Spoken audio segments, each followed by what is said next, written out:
Kaya kayo isang terabyte? Ay, mahal yun. Kasi maliit. Hindi mo ba bibit-bitin? Kung pambahay lang. Pambahay lang. Yung 1 terabyte, pag bibili mo yung bisaksak. Bisaksakan. May plug. Oo. Pag may plug, 4 plus lang yun. Pero pag yung walang plug, nasa 8 yun.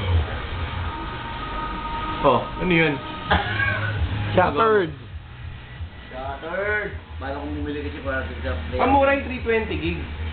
220 lang. 2.4 na lang yun, 2.3. Bakit? Ilang movies na kaya yun? Marami na yun. Ano ba ang lalagay mo mo? Mga movies lang. Depende lang. Mga 1 gig lang ang movies eh. Isang movie lang, 1 gig lang. 32 gigs. Punta ako nga, nasa 500 pa lang yun sa akin. Magkano ganun? 2, 3, 2, 4, ganyan. Ano yung may ganyan kalaki yun? Malaki. Hindi, maliit. Yung walang plug. Nakakon. Para hindi masyado magastos yung player eh. Ako yung ginagamit ko eh. Dahil ang problema nito pag tumagal-tagal din. 1 terabyte yung sa akin, 500 gig pa lang napupuno ko. So pwede panood ng ganun? So pwede panood ng mga movies? Yung mga ano? Mga...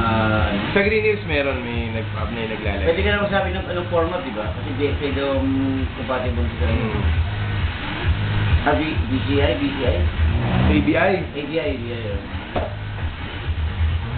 Tingin niya ako. Ganda naman kasi bumibili kang DVD. No? Kaya walang... Yung mga bago ka pwede kong panood. Yung mga bago.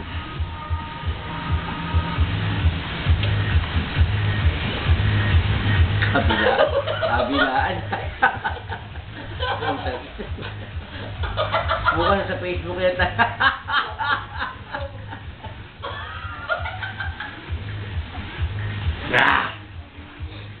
Ay, kung siya may settings ng ano, ng